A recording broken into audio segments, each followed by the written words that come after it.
네, 여러분 안녕하세요. 반갑습니다. 주식 사고 팔고 놀자 TV입니다. 언제나 발빠른 소식을 전달해 드리고자 노력하고 있는데 오늘은 조금 영상이 늦었습니다. 죄송하고요. 영상 보시기 전에 아니면 보고 나서 좋아요, 구독, 알림 설정 꾹 눌러주시면 감사하겠습니다. 추석에 복 받으실 겁니다. 자, 오늘까지 장이 열리고 이제 주말을 지내고 나면 이제 또 추석 연휴 동안 다음 주 월요일, 화요일, 수요일까지 장이 열리지 않습니다. 자, 그런 와중에 오늘 우리나라 증시도 뭐 여러 가지 대외 변수가 있었죠. 그런 와중에 가장 큰 게 뭐 중국의 이 형다그룹이 이 파산이 되면서 리먼 사태가 또 똑같이 일어나는 것이 아니냐 이런 우려감 속에 증시는 굉장히 안 좋게 출발했습니다만은 시간이 좀 지나면서 결국 코스피와 코스닥 다 플러스로 양봉 전환이 되면서 끝났습니다. 어, 장 초반에 뭐 거의 다가 파란불로 들어왔던 그런 종목들도 후반 들어가면서 점차 상승폭을 조금 더 키우는 그런 모습을 보였고 그 와중에 CJ는 그래도 그닥 좋은 모습을 보이지 못하고 결국 마이너스로 오늘 장을 마감했습니다. 오늘 코스피도 10.42% 상승을 했고 그리고 코스닥도 6.69% 상승을 했습니다. 코스피 같은 경우는 개인과 외국인의 수급이 잘 들어왔고 외국인의 큰 뭐 수급은 아니었습니다만 그래도 플러스로 끝났고 코스닥 역시 개인은 매도하는 모습을 보였습니다만 외국인이 또 매수하는 모습으로 코스닥도 플러스로 잘 마감이 되는 그런 하루였습니다.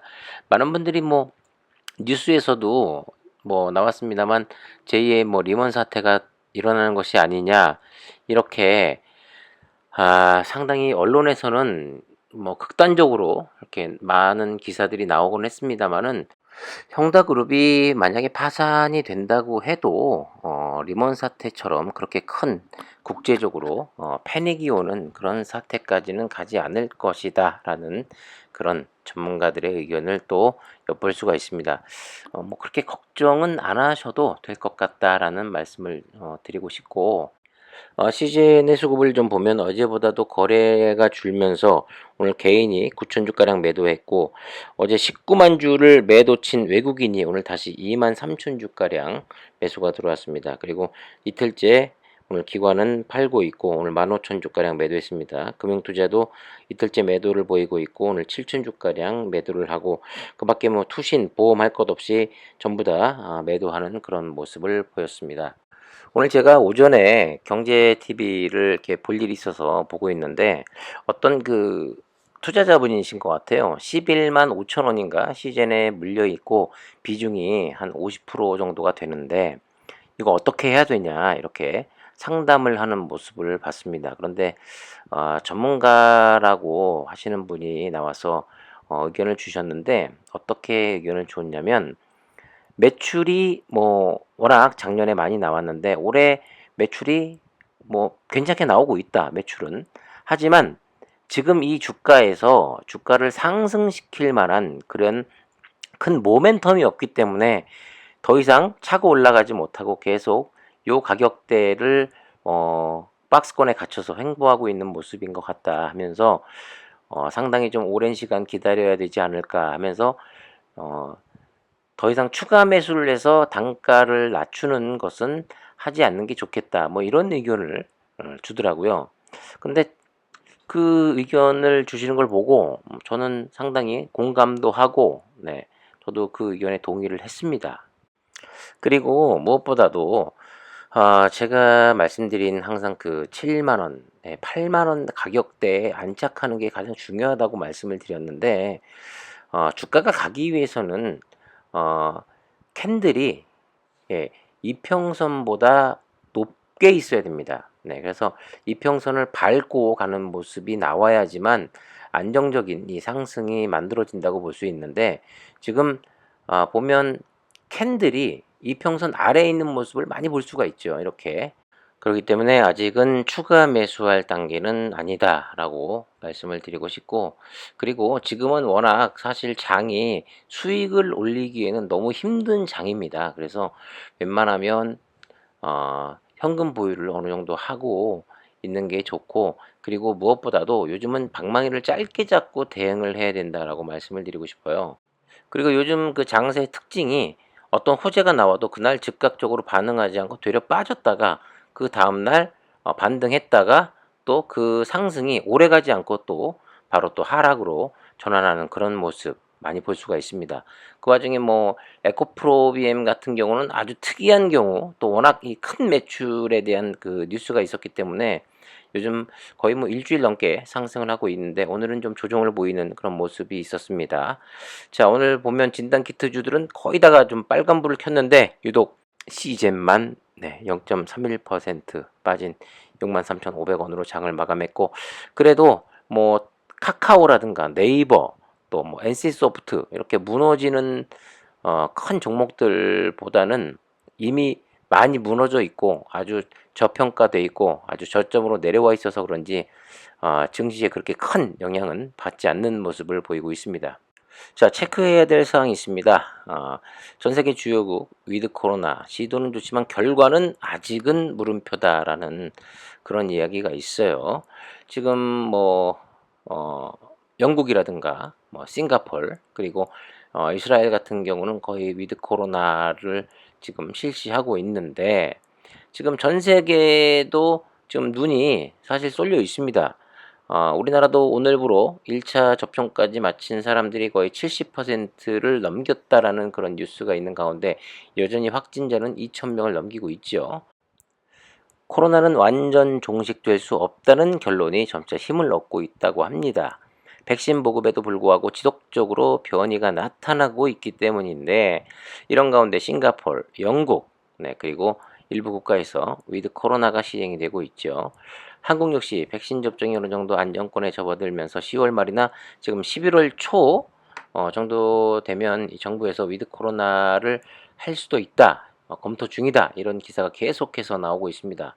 그런데 싱가포르, 영국, 이스라엘 현재 그 위드 코로나가 시행되고 있다고 알려진 국가들도 여전히 코로나 이전으로는 복귀하지 못하고 있다고 합니다. 뭐 모임이 어느 정도 완화되었을 뿐이고 높은 백신 접종에도 불구하고 여전히 변이 바이러스의 감염자 수가 오르고 내리고 반복하고 있죠. 마스크 법적 의무화는 이런 국가별로 차이가 있지만 개인 건강을 위해서 가급적 필수적으로 착용을 하고 있고, 또 무엇보다도 이제 찬바람이 부는 겨울이 되면 바이러스가 다시 활기를 칠 가능성을 배제할 수 없다고 합니다. 위드 코로나, 이 마스크를 착용하고 언제든지 재확산이 일어날 수 있다는 경계감 속에서 살아야 함을 의미한다고 하는데, 지금 글쎄요, 과연 아무리 이 백신 접종이 높아진다고 해도 이렇게 조금 전에 언급한 뭐 영국, 뭐 이스라엘, 뭐 싱가포르 같은 나라를 보더라도 결코 코로나는 쉽게 잡힐 수 없다라는 결론을 얻을 수밖에 없죠. 자, 영국의 위드 코로나 살펴보면 7월 19일 영국이 사회적 접촉에 대한 모든 법적 제한을 제거하는 코로나 조치 완화 마지막 단계로 이동했고, 스코틀랜드, 웨일즈, 또 북아일랜드가 전염병 처리 대에 서로 다른 접근 방식을 취하는 등 영국의 다른 지역보다 앞서 있었습니다. 자, 영국에서는요, 모임과 행사에 참석할 수 있는 사람의 수에 제한이 없었고, 또 나이트클럽은 자정에 다시 문을 열었고, 또 일부 지역에서 안면 마스크를 권장하지만 법으로 의무화하지 않았습니다. 그럼에도 불구하고 존 총리가 조심스럽게 진행하는 것이 중요하며 코로나가 아직 끝나지 않았다고 경고를 했지만, 지금 영국 같은 경우도 계속해서 확진자가 급격히 줄다가 다시 늘어나고 있는 상황이죠. 자, 1일 코로나 사례가 7월 말에 감소했지만 델타 변종에 의해 최근 37,489건 사례가 발표되면서 다시 증가하고 있습니다. 1일 사망자는 평균 135명으로 낮은 수준을 유지하지만 병원 입원 환자 수는 증가하고 있고요. 하지만 이렇게 웨이드 코로나가 되면 분명히 언론에서도 그렇고 과학자들도 진단에 더 그전보다 신경을 써야 된다라고 말을 하고 있습니다만, 과연 지금 현 상태에서 PCR 검사가 더 늘어날 수 있느냐? 그것은 아니라고 봅니다. 왜냐하면 여러분들도 미용실을 가고 예를 들어서 클럽에 입장을 하는 데 있어서 PCR 검사는 시간이 오래 걸립니다. 2시간 반. 지금 시즌에서 나온 제품이 가장 빠른 게 2시간 반이죠. 그리고 기계가 있어야 되는데 그렇기 때문에 항원 진단 키트, 신속 진단 키트가 더 널리 쓰일 수밖에 없다라는 이런 또 뉴스가 많이 나오고 있습니다. 시젠에게는 안 좋은 소식이고 그렇기 때문에 시젠도 뭔가 방법을 좀 달리해야 되지 않느냐 이런 이야기가 주주들 사이에서도 계속해서 나올 수밖에 없다라는 거죠.